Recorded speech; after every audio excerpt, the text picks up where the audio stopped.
Imagine this, you're the best player on the team. The fans worship you, the city loves you. You're the captain, you're the hero. And then one summer morning, you wake up wearing the jersey of the most hated rival in sports history.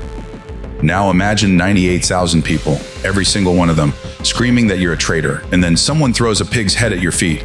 This is not fiction, this actually happened, and the man it happened to, his name was Luis Figo. And this is the story of the most savage betrayal in football history. Part 1. What is El Clásico? All right, real quick. For my American viewers who might be new to this, let me explain what we're dealing with here. El Clásico, FC Barcelona versus Real Madrid.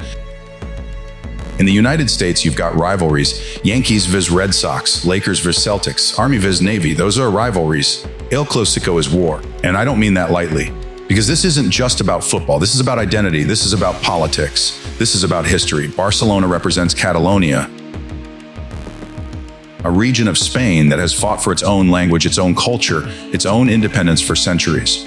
When Barcelona wins, Catalan people feel like they exist. Real Madrid, they've historically represented the central Spanish government, the power, the establishment. So when these two clubs play each other, it's not 22 guys kicking a ball. It's two entire civilizations going to war on a football pitch. And the most sacred, unspoken rule of this rivalry, you do not switch sides. One man broke that rule in a way nobody could have ever imagined. Part 20 Tichi Raiso of Luis Figo. Now let me introduce you to Luis Figo, born in Portugal, gifted beyond belief. The kind of player who made defenders look like they were running in slow motion. In 1995, he moved to FC Barcelona, and almost immediately the fans fell in love. This guy had everything: pace, skill, vision, leadership. He could play on the wing and make the entire stadium hold their breath every time he got the ball. He didn't just play for Barcelona. He became Barcelona. Think about that for a second. He wasn't even Spanish. He wasn't from the academy. He was a kid from Portugal.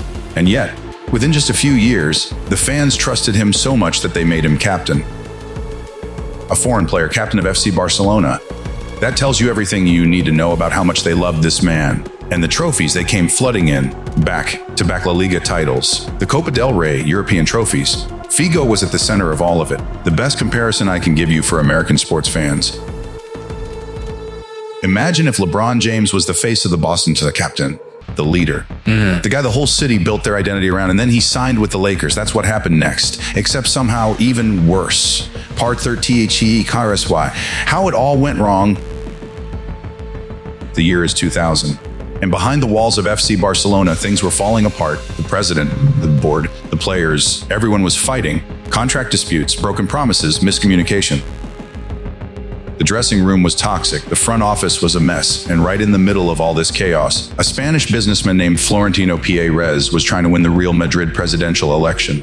Now, Pérez had a strategy, and it was bold. Maybe the boldest move in football history. He approached Figo's agent and made a deal. A pre-agreement. It said, if I become Real Madrid president, Luis Figo will transfer to Real Madrid. If he refuses, he pays a 30 million fine, and this is where it gets crazy.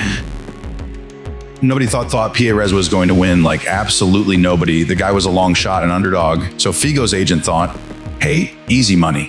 We sign this little agreement, Pérez loses the election, and we use it to negotiate a better contract from Barcelona. Smart plan. Except Pérez won against all odds. Florentino Pérez became the president of Real Madrid. And suddenly, Figo's agent realized they had a massive problem. They didn't have 30 million to pay the fine, and Real Madrid immediately triggered Figo's 62 million release clause.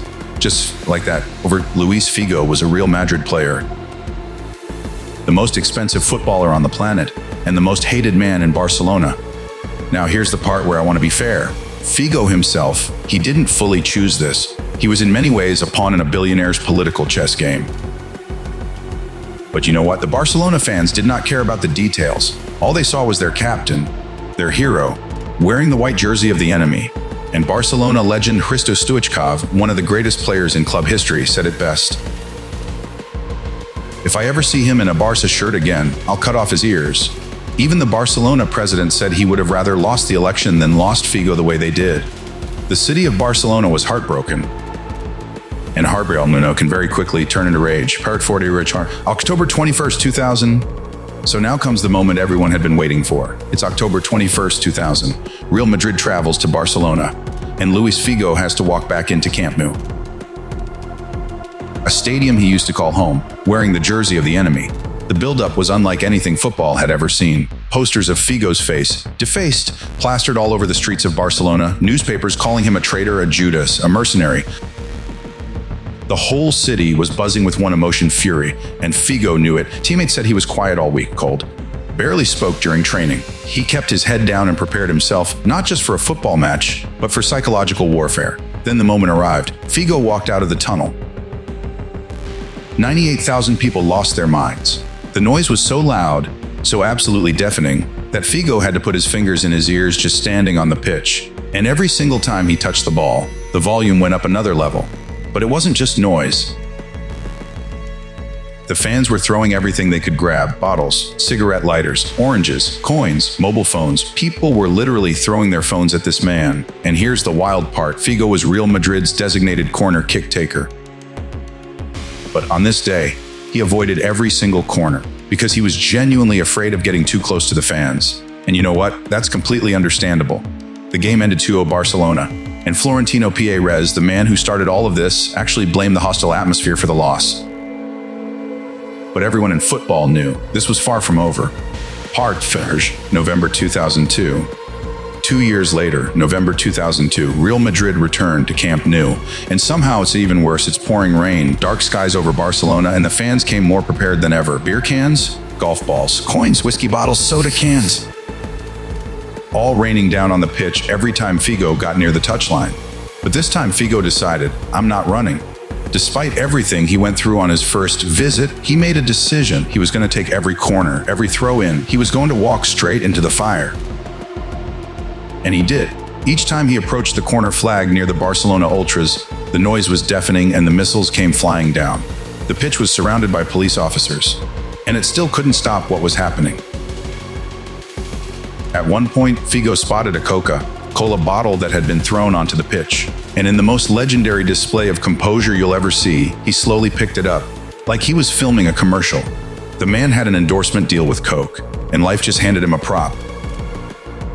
The crowd was so out of control that Carles Puyol, Barcelona's own defender and vice captain, a guy the fans absolutely worshipped, turned to the stands and begged them to stop. The fans didn't listen. Even Puyol couldn't stop them. Finally, the referee had enough. He blew the whistle and suspended the game. The players went to the dressing rooms, a 16-minute break, and during that break, the cameras started panning around the pitch, showing everything that had been thrown at Luis Figo: lighters, cans, bottles. And then, right by the corner flag, the camera stopped. A pig's head, a full severed pig's head on the pitch. To this day, nobody fully knows how someone smuggled that into the stadium. But that image became one of the most iconic and disturbing moments in football history. It showed the world exactly how deep this rivalry ran, how love can turn into hatred, and how crossing the line, even once, can define you forever. The Barcelona president, desperate to save the game, rushed to the referee and begged him not to cancel it. He went on the stadium announcer and told fans to stop, and it worked, barely. The game ended 0-0, no goals, no winner, just chaos. And after the match, the Barcelona president accused Figo of provoking the fans. The manager, Louis van Gaal, who had actually coached Figo at Barcelona, said Figo should have been sent off. Figo hit back immediately in his post-match interview. He said he wasn't sure if the president was joking. And as for Van Gaal, he said he was surprised the Dutchman was speaking about him in public, considering he never did that during their 2.5 years together at Barcelona. And then he added, I saved that man's job on more than one occasion. Cold, calculated, legendary. Pexi tells you guess why. What this all means. Here's the thing about Luis Figo that most people miss. After everything, the pig's head, the missiles, the hatred, the man went on to have an incredible career at Real Madrid. He won the Liga, he won the Champions League, and in the same year as his transfer, the very year Barcelona fans wanted to destroy him, he won the Ballon d'Or, the award for the best player in the world, and everyone knew he'd earned it at Barcelona.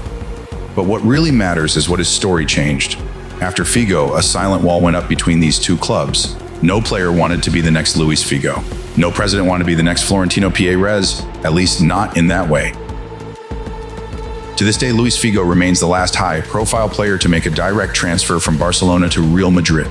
Think about that. It's been over 25 years, and no one has dared to cross that line again. One transfer, one betrayal, one pig's head on a football pitch, and it changed the rules of the game forever.